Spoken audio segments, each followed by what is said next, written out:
Hello, I am Jody Wolf. You're watching EXPOZ, October 9, 2011, 1:43 a.m., Birmingham, Alabama.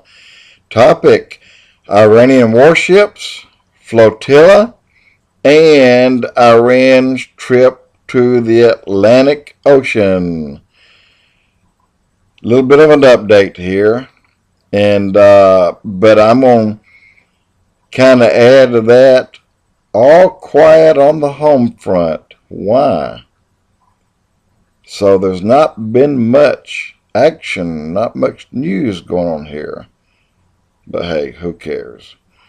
So the latest news on the Iranian warship, we do know Iran has laid out the route. We do not have a timetable. If they set one, they have removed it at the moment. We do know America has reservations about one thing, and that's because Iran said that they would also sail through the Gulf. And I don't know. I think America may ask them to think twice about that one. But as of now, Iran. Let me ask you this: you have a flotilla that's going to Israel, and Iran's warships will sail along with it. And then you have warships coming over here. What is Iran doing all of a sudden? I mean, good Lord, they still can't afford to feed their people. So anyway, point being, flotilla news for Israel. The third date that's been set has been removed once again. Warships now say that they may not have but one accompanying warship when the flotilla goes to Israel, goes to the Gaza Strip. So Iran, for the most part, has been really flapping their gums a lot. No one expects much out of them.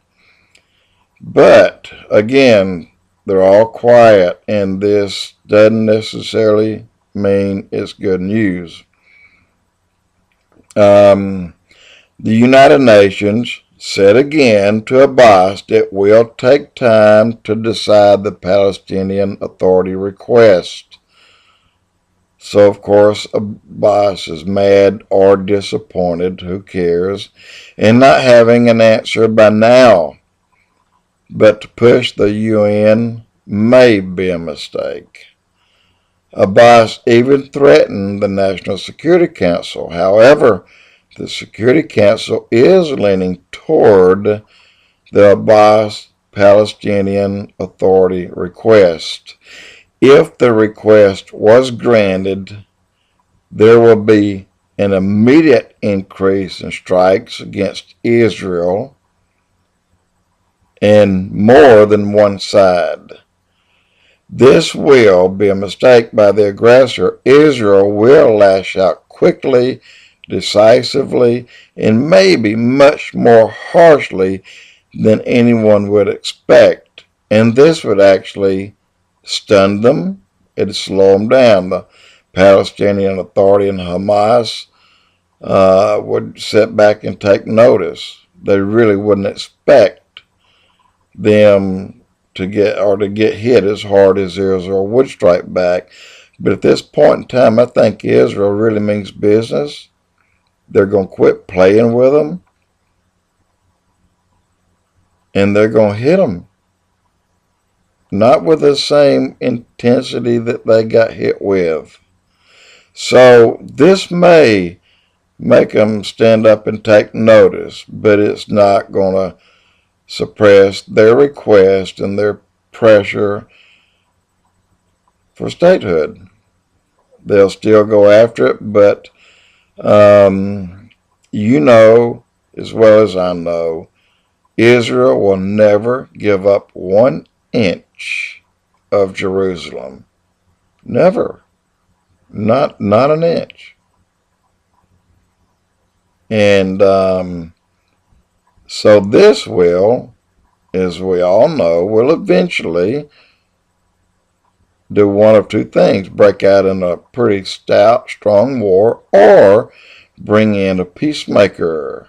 And that's who we're looking for. We're looking for the man who will bring peace.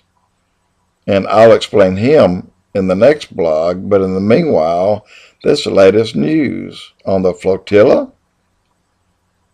the Iranian warship accompanying the flotilla, and the Iranian warships that were coming to the Atlantic and to the Gulf. All is quiet on the home front, at least tonight. Jody Wolf, hey, keep oil in your lamp. EXPOZ.